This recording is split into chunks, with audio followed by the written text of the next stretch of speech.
Friends, তো আজকের দুপুরবেলায় জানো তো রান্না বান্না কিচ্ছু করিনি, শরীরটা ভালো লাগছিল না। তাই একটু শরীরটাকে আজকের পুরো রেস্ট দিয়েছি। তো সকালবেলায় রান্না বান্না করিনি বলতে এই না যে খাওয়া দাওয়া করিনি, তো খাওয়া দাওয়াও করেছি। রুটি ছিল, তারপরে তরকারি ছিল, সকালবেলা আলু চচ্চড়ি করেছি, সেইগুলো খেয়েছি। সব খেয়ে দিয়ে পেট পুরো ডুম হয়েছিল। তাই আমরা দুপুরবেলায় পুরো নিস্তব্ধে সব একদম রেস্ট, সবাই রেস্টে ছিলাম। যে এখন রাত্রিবেলায় এবার সব ভাত খাবো ভাত খাবো করছে।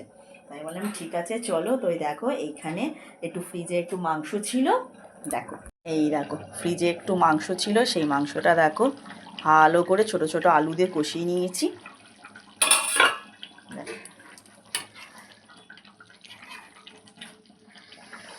এটা হয়ে যাবে রাত্রিবেলা, আর গরমা গরম ভাত হয়ে গেছে। তো চলো। কি গো মা, সেই শেষ পর্যন্ত করলে বলো?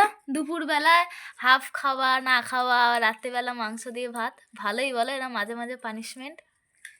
তাহলে স্বীকার করছিস বল যে মাঝে মাঝে একটু পানিশমেন্ট পাওয়া দরকার, তাই তো? তাহলে নে, তাহলে জমিয়ে খাওয়া যাক। কি খাচ্ছ দেখি? এই তো মাংস ভাত, আবার কি? ওরে গরম গরম। কেমন মা? আরেক গাল বড় করে। কেন রে? যাই তাড়াতাড়ি শেষ হয়ে যায়। আহ ইয়াম্মি।